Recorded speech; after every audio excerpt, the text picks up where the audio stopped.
So when you think about humanity and you think about what we're trying to bring back into the profession, what are some of the barriers that are preventing some of this joy from entering into the workplace or into building the communities within the hospitals?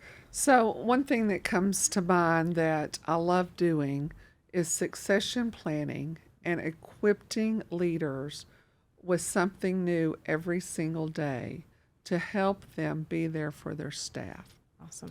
So, all organizations must have programs that are continually fed with investments and toolkits and aspects for leader development. Leading today is totally different than leading before the pandemic. So we've got to pause and we've got to have strong programs to constantly build our leadership infrastructure that can promote joy in the workforce. So I think we're all connecting the dots back to span of control, what a transformational leader really looks like, building the relationships, growing our own. How do we produce the next tomorrow's leader, and what does that look like? And joy in the environment is front and center to their toolkit.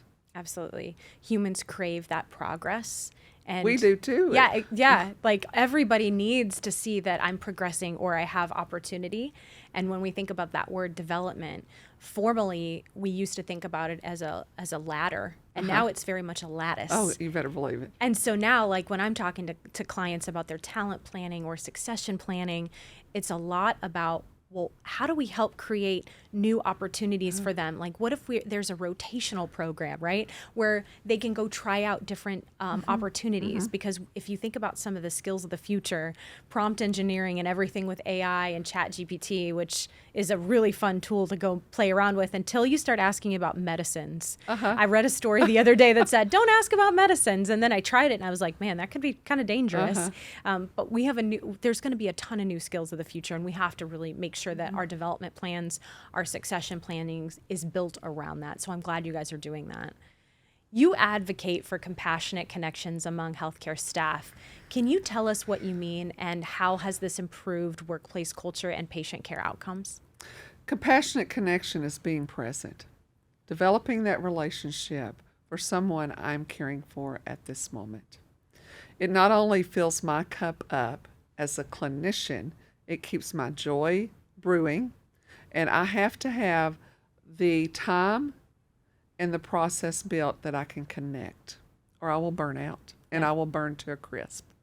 So compassionate connection is really, really published in the literature, especially by experienced companies, Press Ganey, others, that it is real, and you have to pause not only for your new graduate, but maybe your seasoned nurse on how do we connect with who's in the bed or who's sitting across the exam table.